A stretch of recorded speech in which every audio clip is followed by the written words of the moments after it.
Hey guys, tonight we're heading out into the Nevada desert. Not the romantic desert with tumbleweeds and coyotes and a lone gas station playing old country music. No, this one is colder, flatter, and buzzing faintly with tension. You're on the edge of the most secretive place in America, Area 51.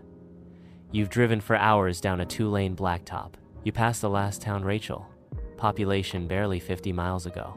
Your phone has zero signal, and the stars are shockingly bright.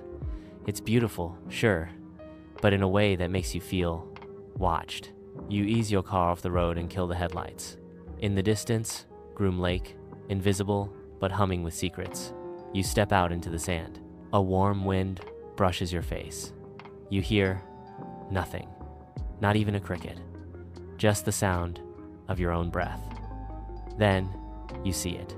High above the flat horizon, a dull triangle moves across the sky, slowly, deliberately, and totally silent. No flashing lights, no contrail, no sound, not even the low whine of a drone or the steady chop of a helicopter. Just motion. Your eyes strain to follow it, but it simply fades into black. Gone. So, before you get comfortable, take a moment to like the video and subscribe, but only if you genuinely enjoy what I do here. And hey, drop your location and local time in the comments. I want to see who else is still awake at this hour. Now, dim the lights, maybe turn on a fan for that soft background hum, and let's ease into tonight's journey together. You didn't come out here expecting to find anything, not really. It's more like one of those modern pilgrimages. Let's go see the edge of the forbidden zone, your friend said. Just to say we did, only now you're not so sure this was a great idea. That triangle up there? You weren't supposed to see that. And you're not alone. There are people who live out here year-round. Locals who can tell when a test flight is happening just by how the coyotes behave. One gas station owner swears he can tell the difference between a satellite and the other stuff. You thought he was joking. Now, you're not sure. What's strange is that Area 51, officially, didn't even exist for decades. No records, no budget, just a dry lake bed and a chain link fence. It wasn't until 2013, yes, 2013, that the CIA even acknowledged it. Before that, it was just the base that doesn't exist. Kind of like your Uncle Jeff's weird second apartment. Everyone knows it's there, but no one talks about it. That triangle you saw could have been a stealth aircraft. Maybe a TR-3B, the so-called Black Triangle aircraft, rumored to defy gravity with some kind of reverse-engineered tech. Or it could be a new drone model so advanced. Even its shadow is classified. Historians still argue whether the early secrecy around Area 51 was entirely Cold War necessity or partly theatrical misdirection. The U-2 spy plane was definitely tested here in the 50s. So was the SR-71 Blackbird and the F-117 stealth fighter. All real, all publicly confirmed now. But those were just the projects we eventually heard about. Out here, they say there's always another hangar, another layer. And that triangle? It didn't behave like a plane. It hovered for a moment, just hung there. You keep thinking about that. Then, a sharp sound behind you. A click. Maybe a rock? Maybe not. You freeze. Eyes scanning the brush. You know what's out here, snakes. Scorpions. Yes, but also warning signs. No trespassing. Deadly force authorized. You haven't crossed the line, have you? You check your GPS. Still no signal. Great. There's a part of you that wonders whether you're already being watched. Not by the government, necessarily, but by the base itself. Like it's a living thing, like it knows you're here. Fringe theorists talk about active deterrence. Not just cameras or motion sensors, but psychological tricks. Low-frequency sound to disorient you. Infrared flashes to mimic hallucinations. Things that make you want to leave, not because of what you see, but what you feel. You've read enough Reddit threads to dismiss most of it, but right now, your skin's doing that prickly thing. You know the one. You glance up again. Nothing, just stars. Bright, clear, countless stars. But still that feeling of pressure, like the sky is heavier out here. Then, you remember something weird. Back in 1989, a man named Bob Lazar went public, claiming to have worked on alien tech at a place just south of Area 51, called S4. He said he'd seen crafts that ran on element 115, which at the time didn't even exist on the periodic table. Years later, the element was synthesized in a lab in Russia. Coincidence? Probably, but it makes your brain itch. You hear the sound again, another click, and this time, you're sure it's footsteps. You whip around, flashlight up, nothing. Just creosote bushes and a lonely fence line in the distance. Maybe it's just nerves. Maybe this place gets in your head. After all, it was designed for secrecy, built for it. The government chose Groom Lake not just for its isolation, but because it already sat within a vast military test range. If you saw something, well, too bad. You weren't supposed to be there, and that's how it stays. Still, you get back in the car and start the engine. The radio flickers on, static. You scan the dial, but every frequency crackles like an old vinyl record. Then, for a moment, a voice, a sound like breathing.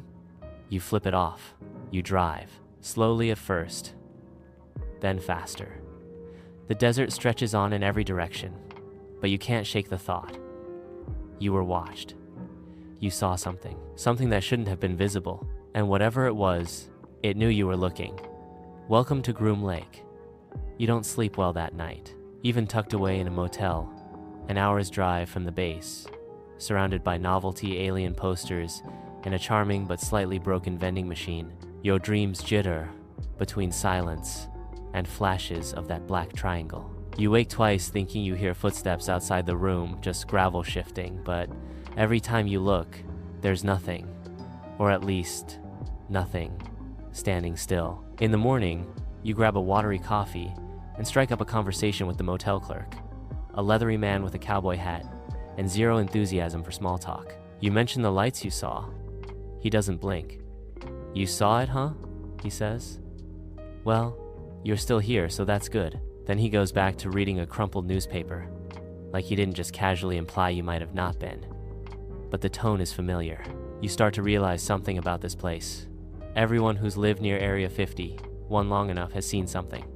Not always dramatic, not always explainable, but something. And most of them know better than to go digging. One man didn't get that memo. Glenn Becker was a hardware store owner in Alamo, about 90 miles from the base. Retired Air Force. Quiet guy. Big on weather balloons of all things. For years, Glenn had been tracking flight paths over the desert just for fun, he said.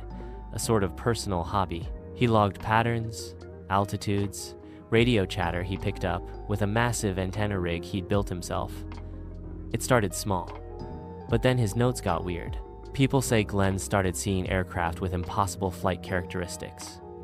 Near vertical takeoffs, sharp angle turns, no heat signature. He took photos, shared some online. Then, around 2004, Glenn went off the grid. Not vanished in a puff of smoke, just gone. His house empty, mail piling up, surveillance equipment missing. No signs of a break-in. His truck turned up a month later, parked neatly in front of a shuttered gas station 50 miles from home. The weirdest part? His handwritten flight journals meticulously kept for over 10 years were all still in his house, except for 1 week's worth of entries. The week before he disappeared. Historians still argue whether people like Glenn are victims of their own obsession or caught in something larger. The skeptics will say he cracked, moved to Mexico, got bored of the secrecy game. Maybe, but there's no record of him crossing the border, no financial trail, no farewell note. You stare at one of the missing person flyers still tacked to a pole in town. The edges are sun-bleached. The photo of Glenn is barely visible now, just a smiling blur in a Hawaiian shirt. A real-life ghost story. As you head back into the desert, something gnaws at you. If Glenn saw something he wasn't supposed to, what was it? And why would someone or something go to the trouble of erasing him without causing a scene? Back in the 60s, Area 51 security wasn't as refined as today's. But even then, stories leaked. There's the tale of a tourist plane that accidentally entered restricted airspace, forcing emergency fighter intercepts. The passengers were interrogated for hours, then released with firm warnings never to discuss what they'd seen. But the passengers said they hadn't seen anything. Just a desert, a runway, nothing out of the ordinary, except for the way they all suddenly suffered headaches, nausea. One woman claimed she started dreaming in a different language for weeks afterward. Another man developed an irrational fear of mirrors. Fringe? Definitely. But enough of these stories stack up that you start to wonder, what kind of place causes people to go a little off? In the parking lot of a general store, a dusty minivan rolls up next to you. The driver's window lowers just enough to reveal mirrored sunglasses and an impressive mustache. He stares at you for a full 3 seconds, then says, "You're poking around too much." You blink. "Excuse me?" But the van just rolls forward, pulls out, and disappears up the road. You spend the next hour replaying that voice in your head. Was it a warning? A joke? Someone just trying to mess with a tourist? You want to leave it at that, but later, when you look over your rental car, you notice something that wasn't there before.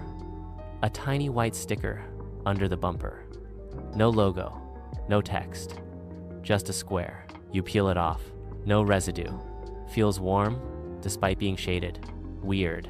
You walk to the edge of the restricted zone again, just to look. The wind is stronger today. A sharp breeze whips across the flats, kicking sand into your shoes. Your eyes water, and then you see it. The black SUV, parked, motionless, half a mile off, just outside the no-go perimeter. You look again, same model as the ones you've read about. Unmarked, tinted windows, facing you. You squint. There's movement inside maybe. It's hard to tell. But you know, instinctively, that you've got company. Here's the thing. The government doesn't need to chase you off anymore. The stories do that. The urban legends, the near misses, the sudden disappearances. You've probably heard about the guy who posted a blurry UFO photo online, then claimed his laptop wiped itself while he slept. Or the one who tried to fly a drone near the base and now claims his dreams are filled with clicking noises and long black hallways. You don't know what Glenn Becker saw. But whatever it was, you've seen just enough now to believe he did see something. And maybe you weren't supposed to know that, but you're already in deeper than you thought. And now, it's too late to turn back. You try to convince yourself this is all just coincidence. The sticker, the SUV, the stranger in the minivan.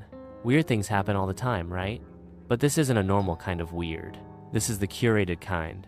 The kind that's just plausible enough to make you question your sanity while keeping you hooked. So, naturally, you dig deeper. You drive out toward Tikaboo Peak. It's one of the few elevated spots from which you can supposedly catch a distant glimpse of the infamous Groom Lake facility. The climb isn't easy. Loose rock, blistering heat, buzzing insects. But as you rise higher, the world seems to fall away behind you, until it's just you, the wind, and a panoramic view of the most restricted airspace in America. From this perch, you don't see much. Just a flat white expanse in the distance. A few hangars, some faint signs of movement. If you squint, you can make out the shimmer of heat rising from what might be a runway. But what you feel is different, like there's something pulsing below the surface. Something waiting. This whole facility, you begin to realize, didn't start off as a portal for internet conspiracy theories. Its origin was far more grounded and maybe even more fascinating. In the 1950s, during the height of the Cold War, the CIA needed a place to test the U-2 spy plane, an aircraft that could fly so high the Soviets wouldn't be able to shoot it down. Groom Lake, with its vast dry lake bed and remote location, was perfect. It was practically invisible on maps, protected by mountains, and already owned by the government. The first U-2s were assembled and flown here. Then came the A-12, part of the Oxcart program. You can almost picture it. Black as ink, razor thin, slicing the sky at Mach 3. These aircraft were decades ahead of their time, the result of black budget funding and engineering secrecy so intense that some workers weren't even told what state they were in, let alone what they were building. Historians agree that these spy planes account for some of the UFO sightings reported over Nevada in the 60s and 70s. They flew higher and faster than anything the public knew existed. They'd catch the sun and reflect strange shapes and lights. People saw something bizarre in the sky and filled in the blanks with whatever made sense to them, often aliens. But there's more. You start hearing the term black projects more and more. Not black ops, those are covert missions. Black projects are the tech being tested in secret. experimental aircraft, energy weapons, maybe even things we don't have names for yet. Some say the base has a tiered access system. The higher your clearance, the deeper you go literally. There are persistent rumors of underground levels, hidden elevators, and vast subcomplexes housing experimental craft, or things not built by humans at all. Here's where the fringe meets the mainstream. One declassified document references something called Project Have Blue. Sounds made up, right? But it was real the prototype for what became the F-117 Nighthawk, the world's first true stealth aircraft. Area 51 was its nursery. The point is, for every absurd story, there's often a kernel of truth behind it, enough to keep you looking. Still, historians argue whether all these black projects really account for the entire mythology surrounding Area 51, because eventually, the real secret stuff becomes outdated. Aircraft are retired, programs are declassified, yet the mystique grows. The sightings continue, the facility expands. So what are they building now? You reach the summit and sit in silence for a while. The sun is sinking, casting long shadows across the desert floor. You sip warm water and watch through binoculars as a low black shape moves along a taxiway. It's too far to make out, but something about it feels off. The angles are wrong, the proportions just a little too sleek. Then, it vanishes into a hangar. Poof. You wonder if it's one of the so-called unacknowledged special access programs. USAPs, they're called. These are operations so classified, their existence isn't just secret, it's deniable. Meaning, if you ask about them, there's no file, no budget, not even a no comment. It's a Schrodinger's weapons program. Real and unreal at the same time. That's when you remember a quirky bit of trivia. Back in the early 90s, satellite imagery of Area 51 was accidentally made public on a Russian mapping website. For a brief moment, the whole world could see the runway, the hangars, even the water towers. Then it disappeared. But not before amateur analysts downloaded and studied every pixel. They discovered something odd: shadows from unmarked towers, lines suggesting underground vents, scorched patches of earth, inconsistent with normal jet activity. It was like the base was designed not just to test new tech, but to hide how they were testing it. You sit a little longer. A chill sets in, despite the lingering sun. The wind picks up. You think of something the motel clerk said, half muttered as you left that morning. It's not just what they're flying, it's where they're flying it from. You try to shake the feeling, but it lingers. That triangle you saw your first night, it wasn't flying like a plane. And now, standing up here above Groom Lake, watching shadows and heat haze, and the impossible speed of silence itself, you realize, whatever it is, they've gotten better at hiding it. The game isn't just about secrets. It's about misdirection. You climb down quietly, still scanning the sky, half hoping you'll see something again, half hoping you won't. Back in town, you can't stop thinking about the light. Not the one from the triangle, this is something else. This is the story everyone mentions with a look, not a sentence. The glow that hung in the desert, as one guy at the diner puts it. No one really describes it the same way. Some say it was gold, like liquid sunlight. Others say white-blue, like welding sparks. But the weird thing is, no matter how they describe it, they always end with the same word, wrong. It wasn't just a strange light. It was a light that felt like it didn't belong here. You find yourself at the Little Alley Inn. Yes, that's the real name. A kitschy alien-themed motel and bar in Rachel. Inside, the walls are covered in autographed photos of UFO enthusiasts and I survived the extraterrestrial highway bumper stickers. A jukebox plays Patsy Cline. The bartender, a woman named Doreen, hands you a coffee and eyes you like she's seen 1,000 versions of you before. You ask her about the light. She just nods. August 1997, she says. Hung up there like a second moon. Didn't move, didn't blink, didn't hum. Just stayed there for 3 hours. You wait for more. Finally, she leans in.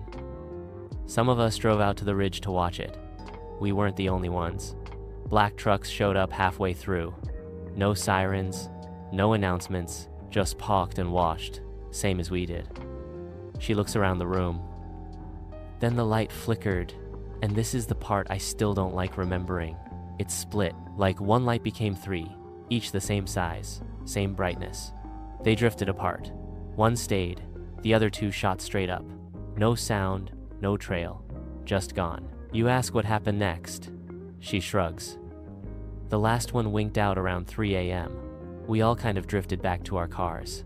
Felt like a dream. But the weird part?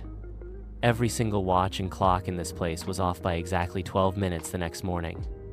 Not fast, not slow, just wrong. She goes back to pouring coffee like she didn't just hand you the creepiest bedtime story of your life.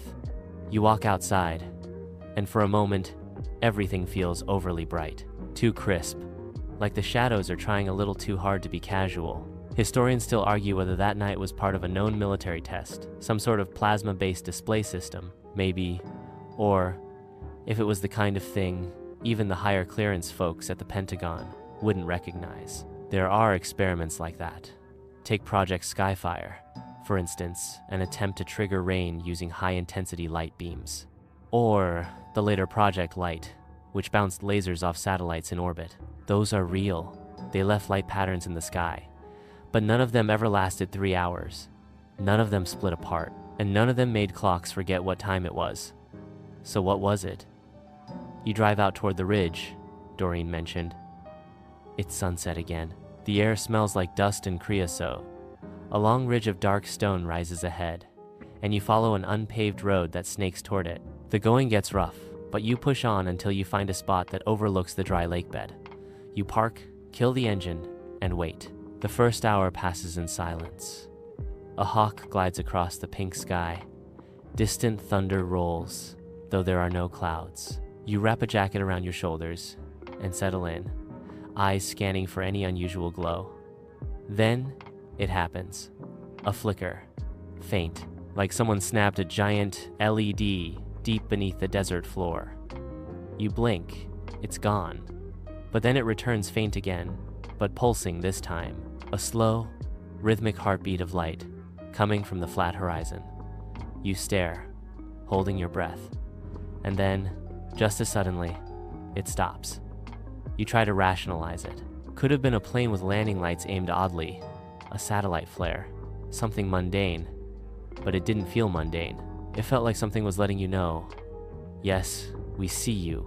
Yes, you're watching. There's an old story told around here, the kind people whisper after a few drinks, that Area 51 isn't just about aircraft. That sometimes the light is testing us, seeing who notices, seeing who remembers. A few conspiracy theorists talk about plasma entities, whatever that means, balls of light that seem to move with intention.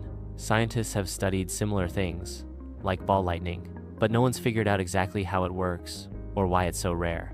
Some even think these lights might have some kind of intelligence. Not aliens, necessarily, but something else. You remember the Fringe radio show you stumbled on a few nights ago? An ex-technician claiming that certain areas around the base cause equipment to fail, not because of jamming, but because the boundary between energy types gets thin. He never explained what that meant. He just laughed and said, "Wait till you see the blue ones." You climb back into your car, heart still thumping a little too fast. As you drive down the ridge, you notice the clock on your dashboard blinking. You didn't turn it off. It was set, but now it's 12:00, flashing. Like it reset itself. You check your watch. It's running fine. You don't say anything, not out loud. You just keep driving, faster than before, and somewhere far behind you, beyond the darkness, the desert glows just for a moment. The next morning, you wake up with a question you can't shake. Who cleans up after the secrets? Not the generals, not the engineers. You're thinking of the nameless, faceless workers, the ones who change light bulbs, sweep the hangars, fix jammed doors, maybe haul boxes they're not supposed to open. The maintenance crew, no one talks about. And then you remember the janitor's notebook. You'd first heard about it from a podcast late one night. One of those half-truth storytelling shows that mixes fact and fiction like salt and sugar. According to the host, a leather-bound journal had turned up in an estate sale outside of Las Vegas, belonging to a man who only signed his name as T. He worked at Area 51 during the 1970s and 80s, hired not for brains or clearance, but because he could keep his mouth shut and push a broom. What makes the notebook strange isn't what it says, it's how it says it. The entries aren't written like confessions. They read more like grocery lists, clipped in plain. 3 a.m. Cleaned Hall C after containment test. Floor still warm. No footprints. Gloves again. Blue this time. No explanation. Smelled like ozone and garlic. Shift supervisor absent. Instructions came by note only. Watch says 4. 10 a.m. Wall clock says 2:58. You track down someone who's supposedly seen the notebook firsthand. Her name's Alicia, and she runs a tiny UFO museum out of her garage in Pahranagat Valley. You find her rearranging plastic gray alien mannequins in lawn chairs. She's warm, funny, sharp, and dead serious about the notebook. People think it's all aliens and flying saucers, she says, handing you a scanned copy of a few pages. But this guy? He wrote about mop water, weird angles, rooms that didn't look the same twice. You scan the pages. The handwriting's blocky and neat. One entry reads, "Was told to wear mirrored goggles tonight, not for eye protection, for reflection calibration." You ask Alicia what that means. She shrugs. Best guess? He wasn't supposed to see what he was cleaning, just its reflection. Historians still argue whether the journal is authentic. Some say it was fabricated as performance art. Others swear it matches known blueprints from the Lockheed Skunk Works division.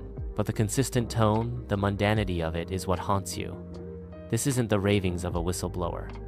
This is a man trying to remember what he shouldn't have seen. There's even one page torn almost entirely out, just a jagged triangle left behind. Alicia says the missing page was dated 2 days after a documented test flight of a classified prototype called Senior Peg, a kind of flying wing that was never publicly confirmed, but somehow left a paper trail anyway. Coincidence?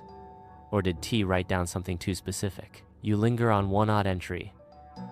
Sweep Team 3 asked not to speak during disposal. Item glowed. They were told it wasn't hot, just active.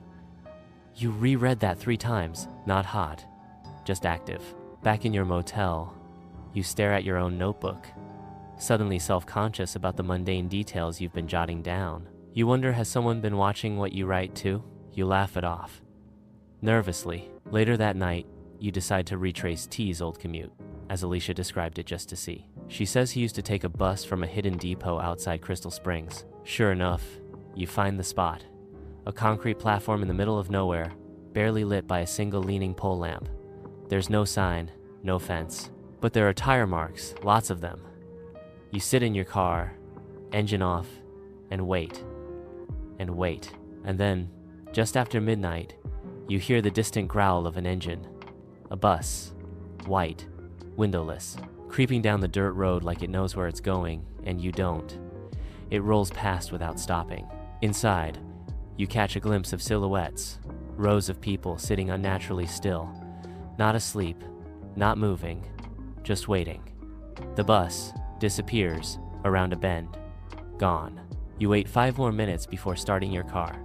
As you pull away, your headlights sweep across the platform, and for a split second, you swear you see someone standing there. A man, plain clothes, holding a mop. But when you look again, there's nothing. Back at the motel, you find your notebook open. You don't remember leaving it that way. One of the pages is dog-eared, not one you touched earlier. On it, you've written a sentence your own handwriting, but you have no memory of writing it. Remember the hallway. It curves left, but ends on the right. You close the book, you turn off the light, and for a long time, you just lie there, eyes open, listening to the silence settle around you, like dust on concrete. Somewhere, someone is still cleaning up the impossible. You weren't planning to join a tour group. It just sort of happens. A flyer taped to a diner window catches your eye. A historical desert safari, it says. Sounds harmless, but you notice the small print. Includes drive along Groom Lake perimeter, within legal limit. You figure it's your chance to see the edge of the mystery without, getting disappeared. The next morning, you show up at the designated lot behind a gas station with 4 other people. They look normal enough: 2 backpackers from Berlin, an elderly couple in sun hats, and a guy named Rick who wears mirrored sunglasses and calls everyone Champ. He drives a dented SUV, plastered with alien bumper stickers. It's all very Nevada. At first, The tour feels more like a quirky roadside attraction. Rick tells stories about secret Cold War tunnels and swears the best way to survive an alien abduction is to pretend you're already bored. Everyone laughs. The sun is bright. The dirt road stretches endlessly toward nowhere. But then the air changes. You're maybe 3 hours into the tour when the SUV's radio begins to hiss. Static. Not loud, but too sudden to ignore. Rick frowns, taps the dash, then says, "That's new." The GPS goes next. Blank screen. Then the engine sputters. Rick pulls over and pops the hood, muttering something about the alternator. The German backpackers get out to stretch. You do too. Everyone wanders around a bit. Then someone points. On a distant ridge, 2 black dots have appeared. Vehicles. Maybe. SUVs. Silent. Still. Watching. Rick doesn't look surprised. "This is about where the road turns illegal," he says, squinting. "But we didn't cross anything. There were no signs, no gates, just miles of dust and a gradually thickening tension in the air. And then the static gets louder. It's not coming from the car anymore, it's in your ears. A buzzing, not quite sound, not quite feeling, like pressure on the inside of your head." The older woman stumbles. Her husband catches her. Rick tells everyone to get back in the SUV. "Let's go," he says, more serious now. "We're not welcome today." The road back feels longer. The SUVs on the ridge never move. But here's the part that keeps you up that night. When you check your phone, every photo you took after the car stopped, gone. The ones from earlier are fine smiling group shot, dusty road, blurry tumbleweed. But once the static started, your camera roll is just black, except for one image. You don't remember taking it. It's grainy, and the colors are off, but it clearly shows the desert at an angle, as if your phone was on the ground. In the corner, there's something tall and thin, not a person, not quite a shadow either, something in between. You zoom in, but the pixels blur too fast. Historians still argue whether the base uses sophisticated signal scramblers or electromagnetic defense fields to discourage drones and recordings. There's some evidence that certain military test ranges do employ tech that can disable electronics, but that doesn't explain the buzzing in your head, or the photo, or the sense, deep in your gut, that you almost crossed into something irreversible. Back at your motel, you lie on the bed, fully clothed, staring at the ceiling fan. It hums gently. Real, solid, ordinary hum. You focus on it.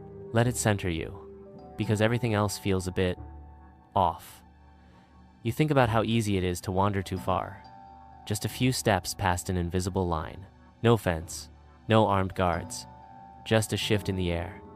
And suddenly, your ears ring and your memories slip sideways. That's the danger of a place like this. It doesn't need walls to keep you out. Just enough confusion, enough silence, enough static to remind you you're not the one in control out here. The next day, you try to ask Rick what really happened. He's back at the gas station, wiping bug guts from the SUV. When you ask about the black SUVs, the radio interference, the static, he just shakes his head. "Maybe the sun messed with the wiring," he says. "Maybe we imagined it." "But what about the photo?" you ask. Rick doesn't answer. He just nods toward the vending machine and says, "You want a cold soda or not?" And that's it. Tour's over. Nothing to see here. Move along. Later, you check the GPS logs from your phone. Something strange. Between 2:34 and 9 p.m., there's no data, no location, no steps. Like you simply stopped existing for 35 minutes. You stare at that gap and wonder, what else did you forget? Or worse, what was removed? You close your eyes. The buzzing starts again. The next time it happens, you're not even near Area 51. You're in Vegas. The noisy, blinking, ever-awake desert mirage that's supposed to distract you from every creeping thought in your brain. You're trying to unwind, drink in hand, slot machines chattering, fake marble columns glowing soft gold. You tell yourself you're done with the desert weirdness, and then your phone vibrates. No number, no caller ID, just one word on the screen. Remember. You don't answer. You don't have to, because you're already remembering. You set down your drink and walk outside. Even the air in Vegas feels artificial. like it's been passed through a scented humidifier. But above the casinos, the sky is empty, dark, and too wide. And suddenly, it hits you again, that same low buzz, faint but unmistakable. Behind your eyes, beneath your ribs. You take a breath, shake it off, laugh, a little nervously. Tell yourself it's jet lag, stress, a leftover from the weird roadside radiation or Rick's discount diesel fumes. And then your phone buzzes again. This time, it's a file, a voice memo, dated 2 days ago. You press play. There's static at first, just like in the desert. But then, under the hiss, something starts to form. A low hum, rhythmic and pulsing. Not human, not quite machine either. You hear faint breathing, then a whisper. It's your own voice. You say, "They're not machines. They're listening. They learn." The file ends. You don't remember recording that, and now you're not in the mood for neon anymore. You check out the next morning, rent a car, decide to drive again south this time, away from the bright, away from the stories. You pass long stretches of flat nothingness, radio off, windows cracked, letting the real wind blow in and wash your thoughts. But isolation does something to the mind. As the highway bends and the traffic thins, your memories get louder. You start replaying every moment from the tour, every static pop, every black blur on the ridge, every missing file. You remember something Rick said offhand, maybe meant as a joke. Area 50. One's the decoy. It's where they want you to look. That sentence hooks in your head like a fishbone. You stop at a diner called Stardust Grill, where the walls are covered in cheap alien decals and the coffee tastes like old pennies. The cook, a leathery man with a ponytail, glances at your GPS map when you sit at the counter. "You looking for the real place?" he says. You look up. "What real place?" he shrugs. "They move it. That's what they say. Like a circus. Underground labs, mobile hangars. The base is a ghost now. Just enough lights to distract the tourists." He slides over your coffee. You're not the first who came out here hoping for answers, but most folks just end up driving in circles, dreaming weird dreams. You try to smile, but it doesn't quite land. Because last night, you did dream. You were standing in the middle of a salt flat alone, surrounded by tall, still figures that flickered at the edges like bad VHS footage. They didn't move, just watched. And in the dream, your phone rang again. The voice on the other end said one word: below. Historians still argue whether the deep underground military bases, DUMBs, are conspiracy or reality. In the 1950s and 60s, the US did build some deep installations for missile programs and continuity of government facilities, Raven Rock, Cheyenne Mountain. But what about under the Nevada desert? That's the thing. The government won't say. You dig deeper. Find a forum thread from 2009, dead now, archived. A user named DarkTrack77 writes about mobile testing platforms. Massive black trailers seen at night rolling across restricted highways, escorted by convoys, with no known origin or destination. Another user replies, "You're chasing shadows, but sometimes the shadows look back." You scroll through 20 more replies, then you see it. A blurry night photo, 6 dark trucks moving across a salt flat under moonlight. Behind them, barely visible, a glowing blue orb hovers over the sand. The caption just says, June 20, 7 a.m., same night as the blackout. Your blackout, your missing GPS log, your photo, and suddenly, all the strange pieces feel a little closer, like magnets clicking together behind your spine. You're not chasing a place anymore. You're chasing something moving. The black SUVs, the signal scramble, the whisper in your own voice, the hint of something intelligent, but non-human. Something that doesn't want to be pinned to a map. It's not about fences or coordinates. It's about attention, distraction, sleight of hand. Rick was right. The base is just a cardboard stage set up for the tourists. Whatever's really going on is somewhere else. Underground, or moving, or maybe even somehow inside. You get back in the car, but before you start the engine, you hear it again, clear as a chime. That same whisper from your voice memo. But this time, it's not in your phone. It's in the car speakers, though nothing's playing. They learn. You don't remember recording that line either. And now you're starting to wonder, when exactly did you start hearing things? You're starting to check mirrors more than you should. Not just the rear view, not just for traffic. You're checking yourself, watching your own eyes too long, watching for what exactly? A flicker? A shift? A change in expression you didn't make? The last 30 miles have passed in near silence. Just desert, cracked highway, and the sound of gravel pinging your wheel wells. But beneath that silence, your thoughts are echoing louder than the tires. What if something did happen to you in that blackout? What if those missing minutes weren't just lost, but taken? You shake the thought loose. Try to focus on the road. You keep your hands at 10 and 2, eyes ahead. But that whisper from the car speakers they learn still vibrates somewhere low in your chest. Not an echo, not a memory, but a presence. You try the radio again. Static. You scan the dial, catch nothing but soft hissing and, weirdly, a short burst of Morse code like a long dash. 3 dots. Then silence. You don't know Morse. You think about looking it up, but part of you doesn't want to know what it says. You turn it off again. Your next stop is a place called Crystal Springs. Blink and you'd miss it. It's not on most maps, but your GPS suddenly working again suggests you might find something of interest nearby. The interest turns out to be a rusting highway sign, half gone in the sun, marked with peeling paint. Extraterrestrial highway.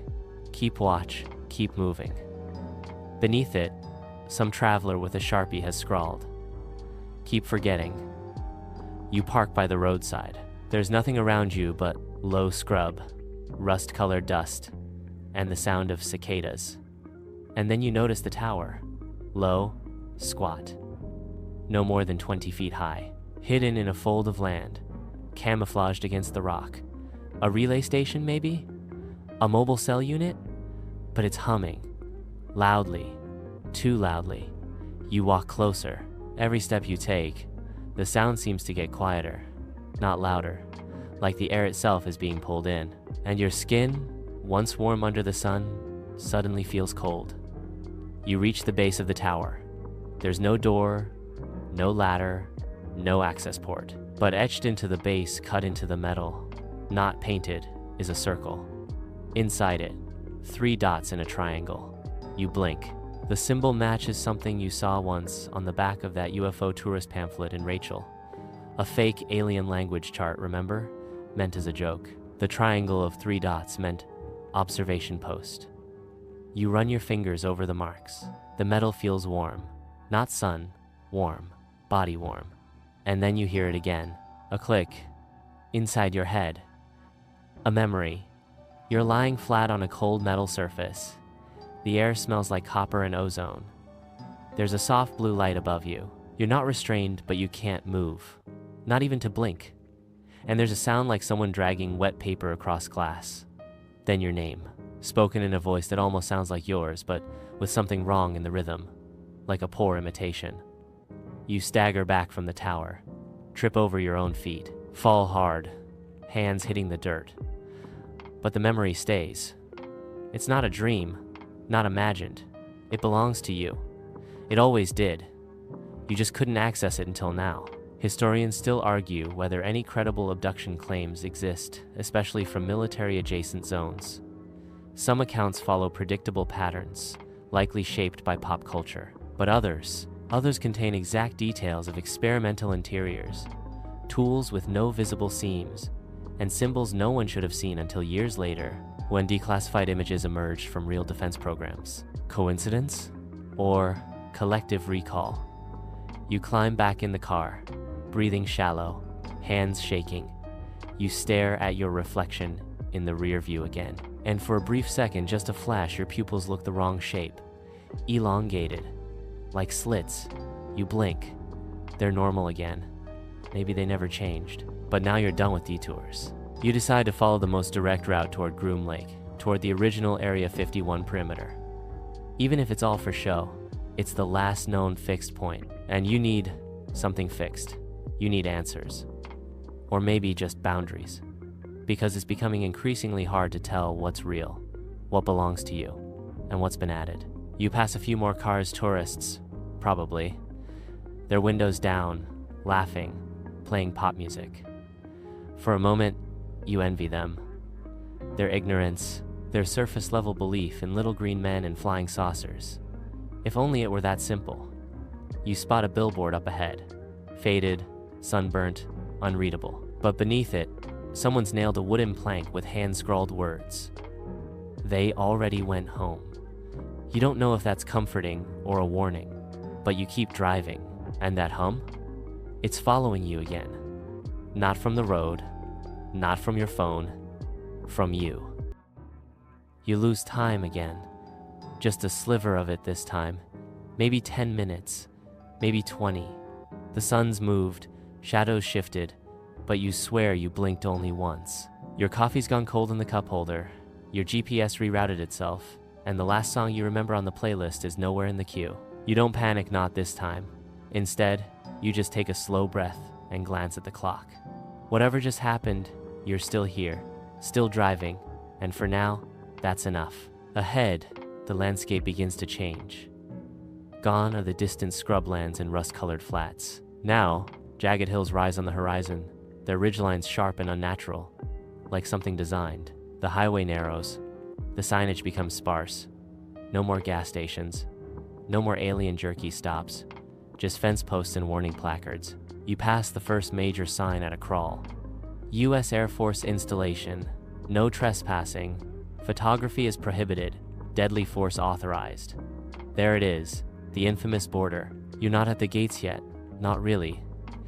This is just the outer edge, where the desert quietly tells you to behave. But you roll down the window, letting the air in dry, electric. And beneath the engine hum, there it is again. That sound. A low, thrumming buzz, like a fluorescent light, flickering inside your bones. You try to ignore it, but it's impossible now. It's like tinnitus, tuned to a frequency only you can hear. You follow the winding road as it climbs gently upward, and then, parked just ahead on the shoulder, you spot something out of place. A white SUV with no license plates, windows tinted pitch black, and someone standing beside it. You slow down, can't help yourself. It's a man, dressed in beige tactical gear, arms crossed over a vest with no visible insignia. Not military, not police, something in between. He doesn't wave, doesn't move, just watches. You pass him without stopping, but in your rearview mirror, you catch it just as you round the bend. He's now looking up, not at you, at the sky. You crane your neck out the window, try to follow his gaze. Nothing there, not yet. Just blue, cloudless sky, humming with sunlight. But then, a flicker, almost invisible, like heat shimmer, a distortion, a glitch in the air. You pull over, kill the engine, and step out into the stillness. No birds, no wind, just that same frequency buzz, louder now, like it's calling something closer. And then you see it. At first, it looks like a smudge, a dark speck against the sky, barely noticeable. But it doesn't drift like a plane or float like a balloon. It hovers, fixed, precise. Then it moves, instantly, left to right, then up, then gone. Too fast for any known aircraft, too clean. And for a moment, you're sure you imagined it, until the SUV is suddenly gone too. No dust cloud, no engine sound, just vanished, like it was never there. You spin around, heart racing. The road's empty again. Just your car and your shadow stretched long across the asphalt. You check your phone. No service, of course. Historians still argue whether that infamous 1989 Bob Lazar interview was the beginning of the Area 51 mythos, or just a brilliantly timed disinformation campaign. Lazar's claims of Element 115, propulsion and hangars embedded in mountains were dismissed until, decades later, some elements turned up again in declassified projects and unverified patents. Quirkier still. In the 1990s, several employees claimed they were offered enhancement pills before shifts at Groom Lake, reportedly to help them withstand effects of experimental energy fields. Of course, no records of these pills remain, only rumors, and blurry photos of blister packs labeled in an unknown script. You get back in the car, start the engine, The GPS blinks erratically, then settles on a single word in the search bar. 7. You didn't type that. You don't even know what it means. You tap it accidentally while trying to clear it. The map redraws itself. One red pin appears far off the grid, deep inside the no-fly zone, marked only with a hollow circle. You try to zoom in, but the image glitches. The screen flashes white, then resumes, showing only the words, View denied. You feel it again, that tug, not on your skin, but on your mind, like something in the air is trying to pull thought directly out of your head. You hit the gas. The road curves sharply, hemmed in by hills, and as you round the bend, it opens up into a flat basin, the kind that hides things too large to be seen. You slow again, because there, in the distance, you see it. A massive concrete building, half buried in sand, painted the color of ash. No windows, just a single sloped entryway, lit by one pulsing red light. Not on any map, not mentioned in any guide, but you recognize it. You've seen it before. Not in dreams, in memories. Your hands are trembling now, barely able to grip the wheel, because this isn't just a journey across a desert. It's a return to somewhere you've already been. Maybe not in this life, maybe not as yourself, but your body remembers, and it's pulling you home. The closer you get, the less real it feels. The basin spreads out like a stage, but the building ahead isn't part of the natural world. It's inserted, like a blocky rendering dropped into a hyper-real simulation. Its shadows don't match the sun's angle. Its surface reflects nothing. You check your mirrors, no dust trail, no wind. Even your tires stop making noise. You park maybe 100 yards away, engine idling. You tell yourself you'll just take a look, that you'll walk a few steps, squint at the walls, and head back to the highway. But you don't move, because something's already watching. You don't see it yet, but you feel it, like static behind your eyes, a silent awareness pressing from above. You're not alone here. You never were. Then, a flicker just above the ridge, a shape, not quite saucer, not quite plane. It hovers, smooth as glass, pulsing with faint blue light. It's not landing, it's waiting, and for once, it's not hiding. You step out of the car. The heat hits instantly, but it doesn't feel like sun. It's heavier, pressing in from all sides, like you're walking through soup. The light seems to bend slightly as you move toward the structure. 10 steps in, the hum starts again, deep and low. Not in your ears, but in your chest, like your bones are vibrating. You reach the entrance. There's no door, just an open ramp, sloping downward into blackness, lit by faint, pulsing strips embedded in the floor. They throb in a rhythm that almost feels like breathing. So you breathe in time with them and step inside. The temperature drops instantly. The air is dense, cool, metallic, and it smells, if you can call it that, like ozone and wet copper. The ramp leads down for maybe 20 yards, then opens into a wide chamber. It's empty, mostly, except for the chairs, 6 of them, perfectly spaced in a semicircle, sleek and smooth, like molded plastic, but you know they're not made of anything human. No seams, no bolts, no fabric, just one solid piece each, and one of them is still warm. You don't know how you know, but you do. It's the 4th one from the left. There's no dust on it. A faint indentation in the seat, too perfect to be coincidence. You walk past the others, careful not to touch them. Behind the chairs is a wall, except it's not really a wall. It's alive. A shimmering panel of soft violet light, flickering with pulses of unreadable symbols. They rise and fall, like waves of ink suspended in water. Suddenly, one shape glows brighter than the rest. A symbol, sharp-edged, with 6 points, begins rotating slowly. You hear a voice, not outside, inside. It doesn't use words, not in English, not even in language. It feels like a word pressed into your brain, and you understand it without translation. Sit. You almost laugh. This is ridiculous, right? A secret room under the Nevada desert? Telepathic architecture? But your legs are moving before you finish the thought. You sit, and the chair leans back, just slightly cradling you. Something soft rises from beneath, supporting your neck. You didn't even see it happen. Then the lights go out. All of them. For a moment, there's only your breathing and the racing of your heart. Then, the ceiling above you lights up. Not with bulbs, with stars. Not a projection, not a map, the actual sky. And it's not the one you just walked under. This is a different night entirely. The stars are unfamiliar. There are 3 moons. A nebula like a bleeding wound pulses on the horizon. One by one, constellations appear, none that humans have named. You realize you're not underground. You're not anywhere at all. Mainstream history rarely touches this stuff, but sometimes it creeps in at the edges. Take 1965, for example. NASA launches a test flight. Halfway through, telemetry goes silent. For 21 seconds, the capsule drifts off course.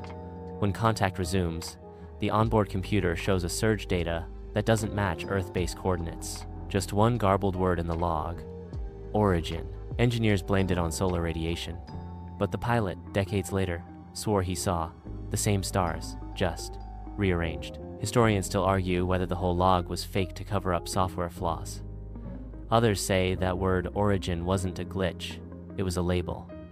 The room shifts. You're not alone anymore. A figure appears across the chamber. It's not moving, not threatening, just there. And it looks like you. Same height, same build, but wrong in the smallest ways. Fingers slightly longer, eyes a shade too wide. Skin that shimmers, not with sweat, but with light. It tilts its head at you, curious. You try to stand, can't. Not because you're restrained, because you don't want to. Your body relaxes. The chair reclines further. The stars overhead begin to move, swirling like they're responding to your pulse. And then, as if someone hits rewind, the light collapses inward. Stars vanish. The chamber flickers. The chair beneath you dissolves. You're standing again, somehow, back at the threshold. You look behind you. No room, no ramp, just open desert. And your car. Engine still running. Music playing again. A voice over the speaker, faint and warped, repeating the same word. Origin. 3 times. Then silence. You climb into the driver's seat and take one last glance around. The basin is still empty, but you know it wasn't a dream, because your clothes smell like copper and your fingertips are glowing, just a little. The highway doesn't feel the same on the way back. The asphalt is still cracked in familiar places. The mile markers flash by at their predictable rhythm, but there's an unease in your chest, like you left part of yourself back there, buried under a heat wave and a memory that shouldn't exist. You glance down. Your fingertips no longer glow, not visibly, but they feel warm, buzzing faintly, as if tiny motors have taken up residence just beneath the skin. Your phone sits on the passenger seat, lifeless. You try to power it on again, but the screen stays dark, a faint flicker pulsing behind the glass like a dying heartbeat. Maybe the radiation fried it, or maybe it's simply not your phone anymore. That thought sticks longer than it should. Your brain wants to categorize, to file it all away as weird desert experience, likely hallucinated, but your senses refuse. The copper smell hasn't faded, and when you glance at your rearview mirror, the dust doesn't swirl like it used to. It flows, in patterns, like it's watching you go. Most folks who brush too close to Area 51 come away with nothing but stories. Grainy photos, some radiation exposure, and a firm warning from military personnel with too many shades and not enough smiles. But others disappear for a while. Not physically, they come home. They go to work. They text their friends and watch reruns and stand in line for coffee. But they're off. Like their eyes are too quiet. Like they're remembering stars they never saw.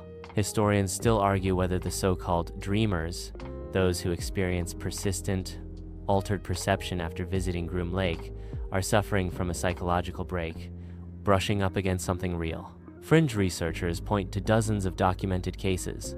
People who suddenly speak unfamiliar languages in their sleep, draw symbols they've never studied, or recall topographical maps of moons we haven't discovered.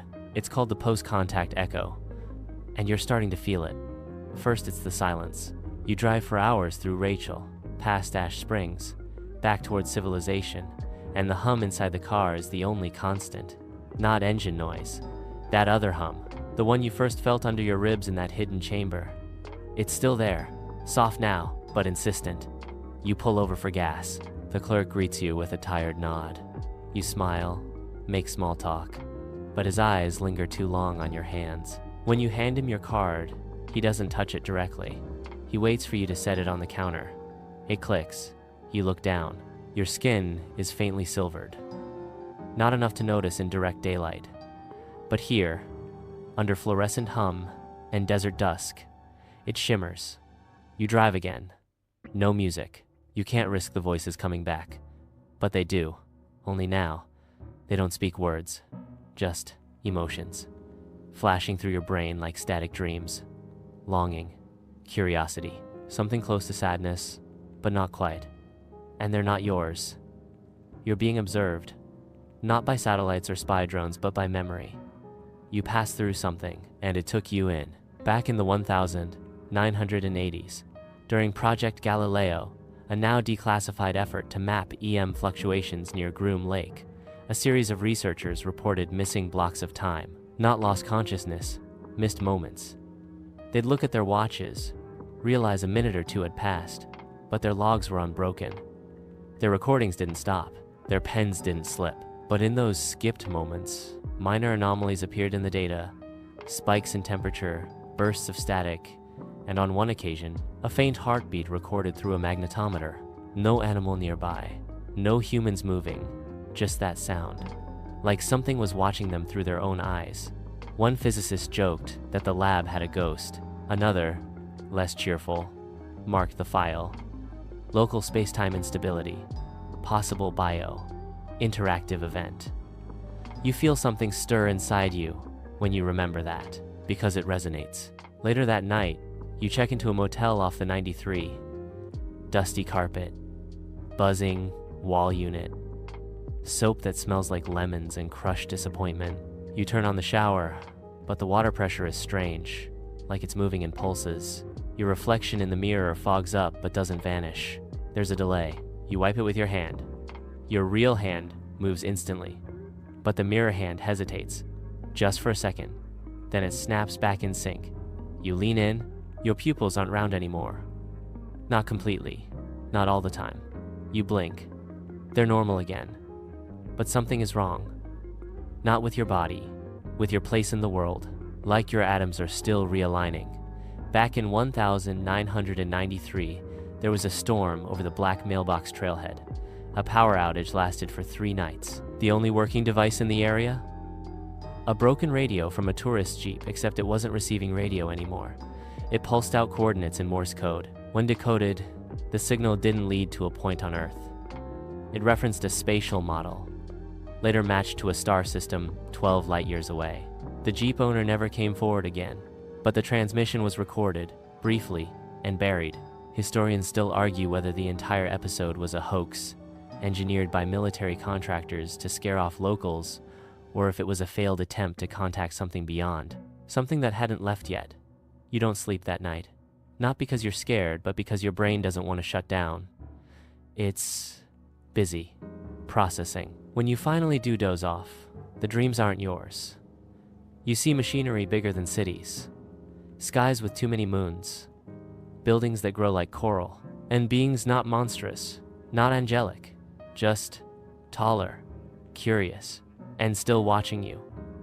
When you wake, there's a fresh imprint on your forearm, geometric, like you leaned against a metal grate but there's nothing in the room that matches it. You blink. It fades in under 10 seconds. The mirror doesn't delay this time, but now the silver in your skin is gone. And that somehow scares you more than when it appeared. Because maybe whatever marked you is done now. Maybe it got what it needed. You pack up and head out, southbound again.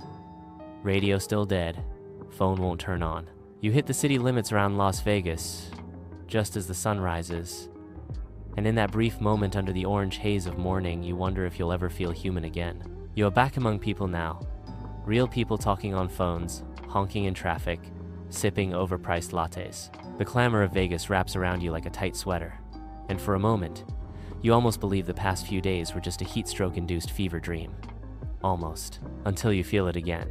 Not a voice, not even a presence, Just a pull, like gravity, but sideways. Like something unseen is nudging your attention, bending your perception, reminding you that you don't belong here quite the same way anymore.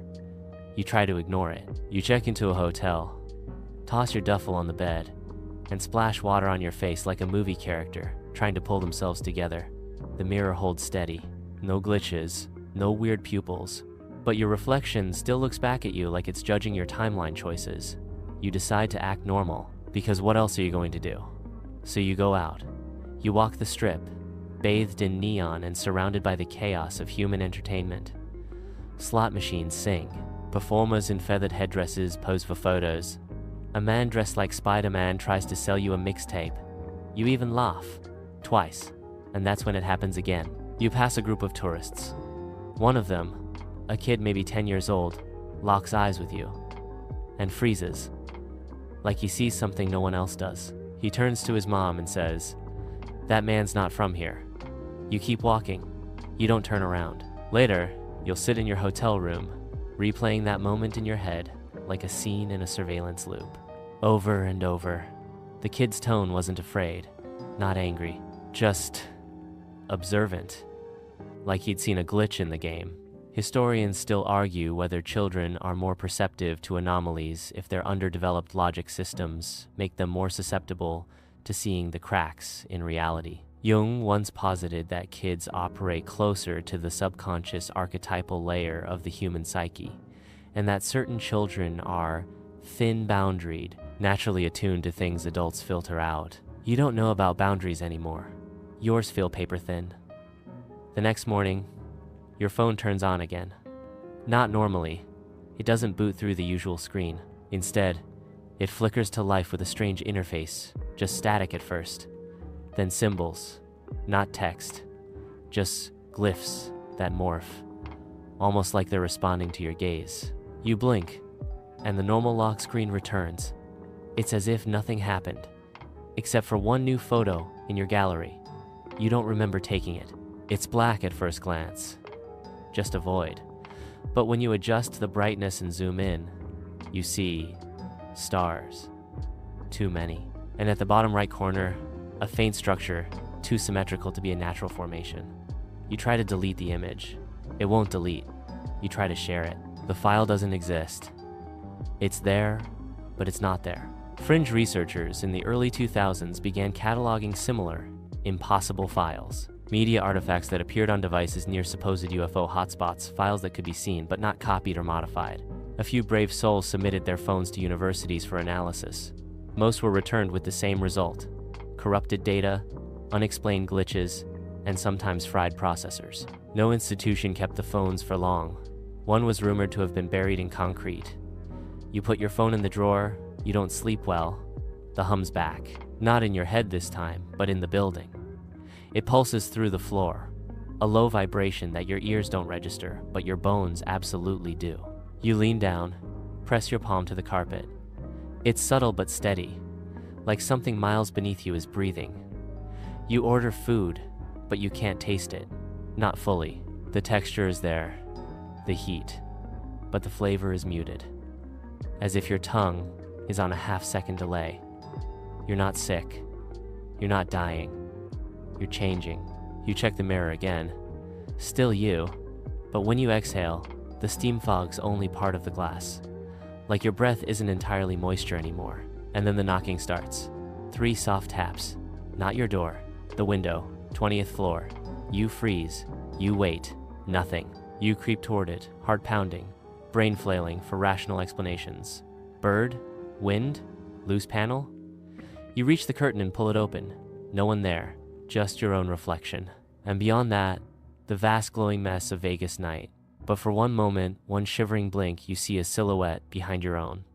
Tall, narrow, unmoving. You spin around, nothing. The air is still, but heavy. And then your ears pop. Not from pressure, from something else, from proximity. You remember that beehive noise, the one under the ground. It's back.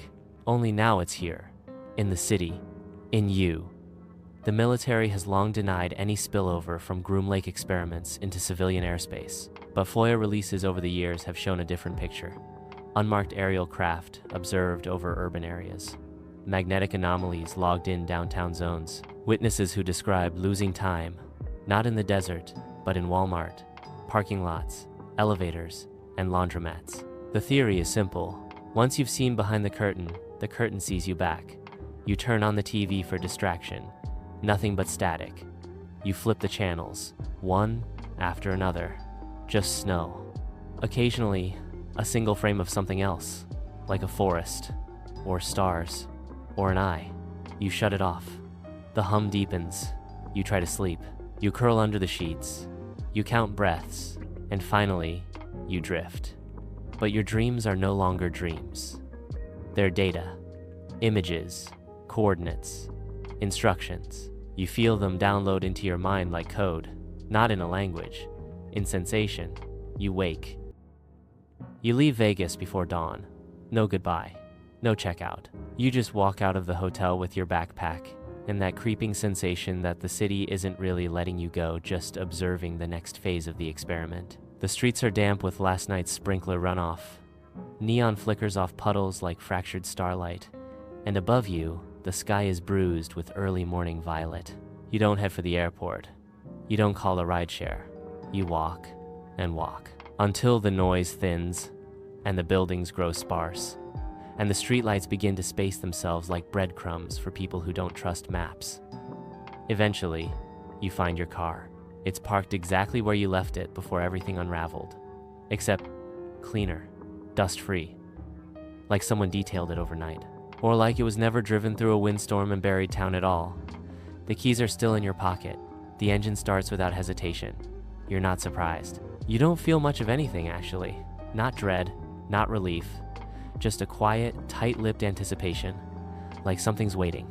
You head north, into the desert again, but not toward Groom Lake, not back to the epicenter of the hum. This time, it's like you're following a signal, not a sound, but a shape, a thought. And eventually, you find yourself on Highway 375 again, the extraterrestrial highway. But this time, you're not sightseeing. This time, the road feels alive. Your radio crackles. You try turning it off, but the power button doesn't respond. Instead, it cycles through dead frequencies, white noise, then silence, then a sound like wind filtered through a fan. Then a voice. Not English, not anything human. It's rhythm, not language. Pulses, 3 tones. Pause, 2 higher ones. Then a descending sequence. You pull over. You sit there, engine idling, staring out into the dust as the transmission loops. In the distance, you see movement. Not an object, not a vehicle. A shimmer, a heat-distorted ripple in the shape of something deliberate. It disappears when you blink. Mainstream historical records barely touch the string of civilian downloads that were reported along this highway in the late 90s, cases where people claimed to receive blueprints, music, or languages they couldn't consciously understand. One man from Paranaga claimed he could speak to wolves after driving the route. Another woman painted a 16-foot mural of a machine no one could identify. None of them remembered stopping the car. And neither will you, really. Because something changes when you start driving again. Time folds. It's not immediate. It's not cinematic. But one moment, it's 6:12 a.m. And then you glance at the dash again, and it's 2:40, 1 p.m. You didn't stop. Your fuel gauge didn't move, but your hands feel sore, like you've been gripping the wheel through a sandstorm. Your eyes sting, your mouth tastes metallic, and your GPS is off. No service, no satellite, just a black screen with a blinking question mark. You laugh. You can't help it. It bubbles up involuntarily because this is textbook. Every trope, every cliche, every cheesy UFO documentary that made you roll your eyes before. It's all real now, or it feels real. And yet you keep going, because something in you still thinks there's an answer out here. Something more than shadows and whispers and desert mirages. You follow the road until it becomes gravel, then dust, then a set of faint, crisscrossing tire tracks you're pretty sure you made before. Eventually, the land flattens out. Sagebrush gives way to salt crust. The horizon is unbroken except for a few distant telephone poles that haven't worked in decades. And that's when you see it. A dome. Not white, not metallic, just dull. Like concrete mixed with soot. Half buried in the ground, as if it was never meant to be fully visible. You approach on foot, every step crunching beneath you like old bones. The structure hums, faintly, almost imperceptibly, but your fillings vibrate. And when you reach out and touch the surface, it's warm. You walk the perimeter. No doors, no markings, just a single slit near the base, the size of a toaster slot. Inside it, something flickers light that bends unnaturally, like it's curling around itself. You sit and wait, because you know, somehow, that this is a waiting game. That you aren't here to force an entrance. You're here to be let in. Historians still argue whether the so-called observation nodes found in various desert regions, structures dismissed by the government as Cold War fallout shelters or mining, relics are connected to modern disappearances. Some fringe researchers claim they're not entrances, but interfaces. Devices designed not to open, but to scan. You don't care what they think. You just close your eyes, and in the darkness behind your lids, the light grows brighter. The slit becomes a beam, then a tunnel, then nothing. You're falling, but you're also still, and suddenly, you're back. Not in your body. Not quite.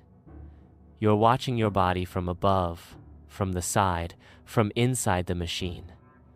And it's not a machine. It's a room. It's a lens. The dome isn't a structure. It's a viewer. And you're the broadcast. Images. Flash. Not memories. Probabilities. You see yourself in 100 timelines. One where you never took this trip. One where you never left the hotel. One where you died outside Rachel. One where you're standing in front of a chalkboard explaining gravity to a group of children who aren't human. Each path ends the same way with them. Watching, waiting, learning, and then it all collapses into a pinpoint of light, and you're back in your car, like nothing happened. The radio is silent. The sun is setting. Your GPS works again. The road looks familiar, but you feel hollowed, not empty, just widened, like someone added extra memory to your consciousness and didn't tell you how to access it yet. You drive on, not sure whether you're returning to something or leaving it behind forever. You don't speak for a while. Not to anyone. Not to yourself. You just drive, coast to coast across the wide belly of America, back through the little towns and dusty rest stops and billboard-torn highways that used to feel so full of character and now feel like props in a set you've already seen. Dismantled. You don't stop in Vegas this time. You skip state lines like skipping stones. People seem more distant. Not unfriendly, just oddly slow to focus when they look at you. As if there's a flicker of interference between your presence and their perception. Like you're buffering in real time. You find yourself thinking in loops, not memories, sequences, light, pressure, rhythm. Those same tones from the radio keep reappearing in your dreams. 3 tones, pause, 2 tones, fall. You tap them out on coffee cups, steering wheels, diner countertops. You wake up with your hands clenched in the pattern. It's not random, it's doing something. One night, you stop at a motel off I-70 in Kansas. Just an old place with green trim and a sagging sign that says, Color TV, like it's still a feature worth bragging about. The room smells like lemon cleaner and old carpet. You lie down fully dressed, shoes still on, and stare at the ceiling fan. It's not moving, but the shadows are. They curl, subtly, shifting in the corners like liquid, like breath. You sit up fast, and everything's still again. You tell yourself you're tired. But deep down, you know something is watching. Not a presence, a process. The following morning, you check the mirror. Your face is the same almost, but there's something in your eyes, like depth, like distance, like you're seeing out from behind a second lens, one that wasn't there before. A traveler's gaze, someone who's seen something so vast, so enormous in its scope, that it no longer fits inside language. You try writing it down. Doesn't work. The words come out scrambled. Not gibberish, just off. Waveform disjunction. Memory shadow protocol. Event nesting vector. It sounds like something from a bad sci-fi script, but the phrases drop into your mind like they've been stored there all along. You reach out to someone, an old college friend who's into conspiracies, the kind of person who always believed Roswell was real and fluoride was mind control. He doesn't laugh. He listens. Then he tells you a story about a man he knew back in grad school, a guy who took a sabbatical out west and came back months later with a shaved head and a whisper-quiet voice, claimed he'd found a signal encoded archive in a mountain cave, said he could hear instructions in his dreams. Then he vanished. Just stopped showing up. Never filed withdrawal papers. Never cleaned out his apartment. The university called it a mental breakdown. But your friend says he thinks it was something else. A recruitment. Historians still argue whether the string of disappearances between 1995 and 2003 stretching from rural Oregon to western Colorado were the result of cult activity, underground testing, or environmental toxins. But the pattern was too clean, too quiet, and no bodies were ever found. You feel a chill that doesn't come from the AC, because you know something else now. You weren't the first, and you won't be the last. Later that day, you stop in a town called Milton.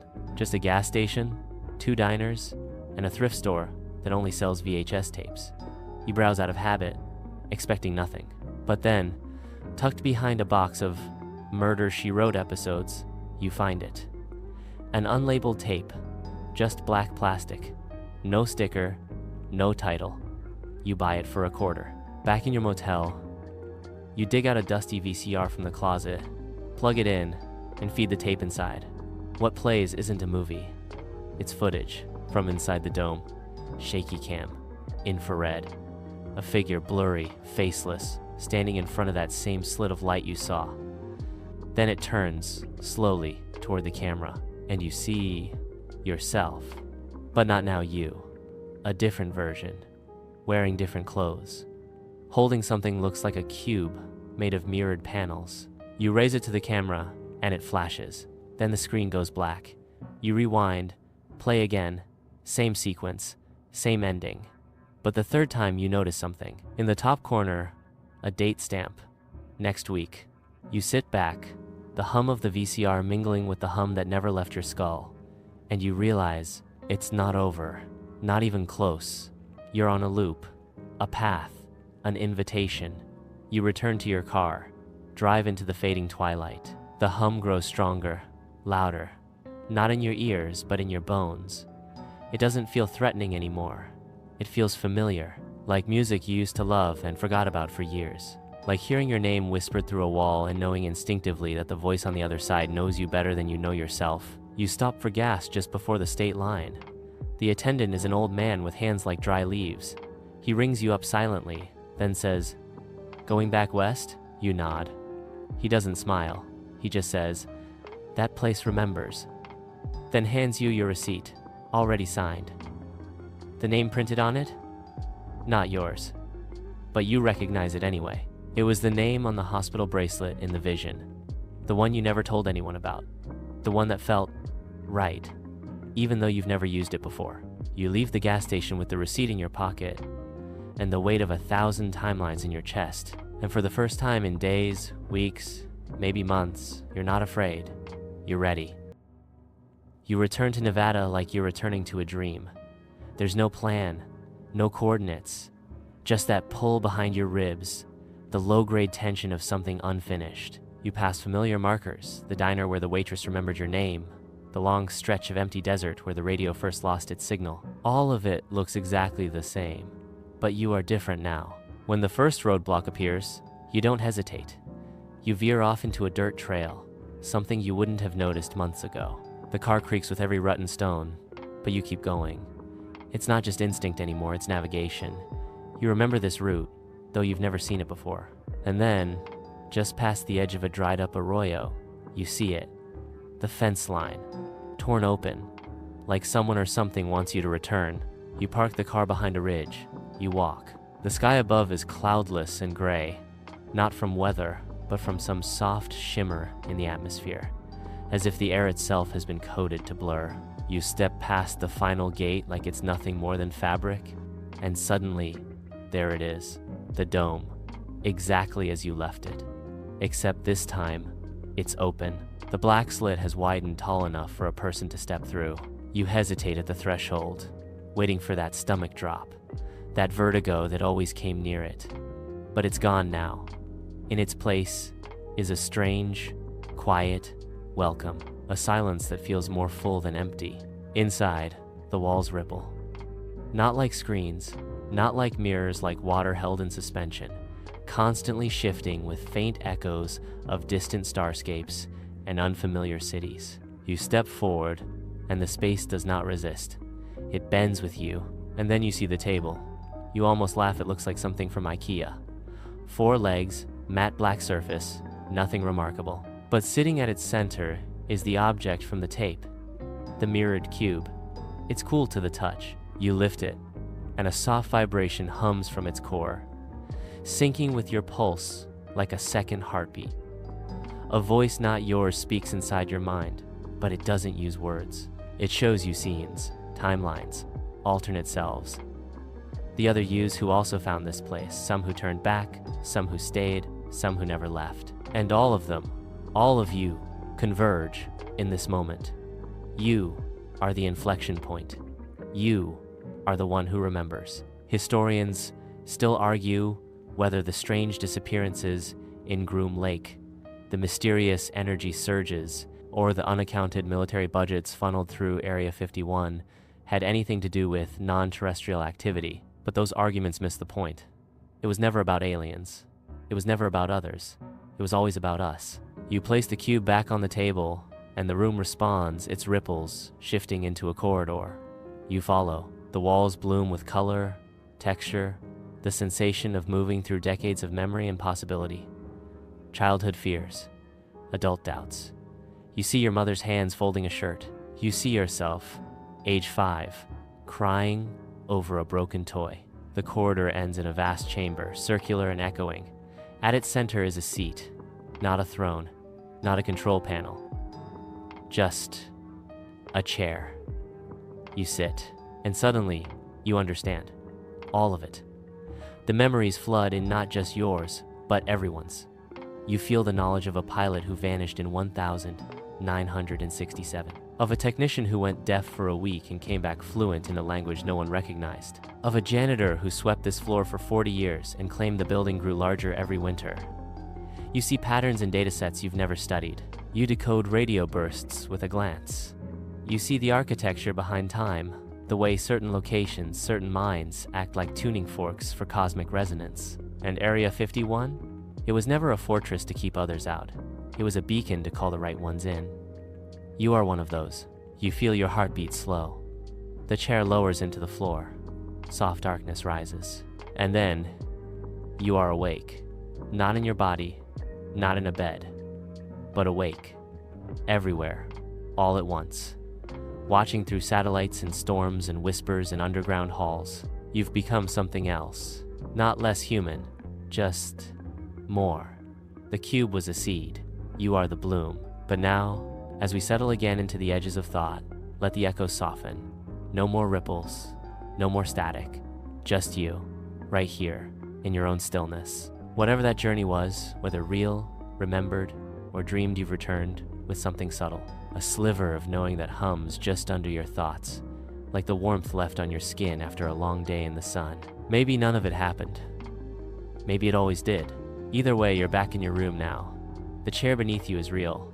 The quiet hum of the fan? Real. You're safe. Breathe. The questions can wait.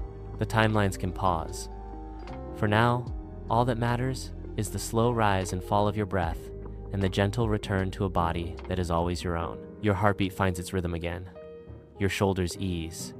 The mystery remains, but it doesn't need solving tonight. It only asks to be carried lightly, like a smooth stone in your pocket. Just enough to remind you, the world is wider, stranger, and softer than anyone ever told you. You're part of it now, and it will keep unfolding quietly, beautifully, while you rest. So, Let your eyes drift closed. Let the last images dissolve. Let the hum fade into silence. Let the darkness wrap around you like silk. And when the dawn finds you again, maybe, just maybe, you'll remember a sliver of starlight hidden behind a desert sky. Good night. End of script. Sweet dreams.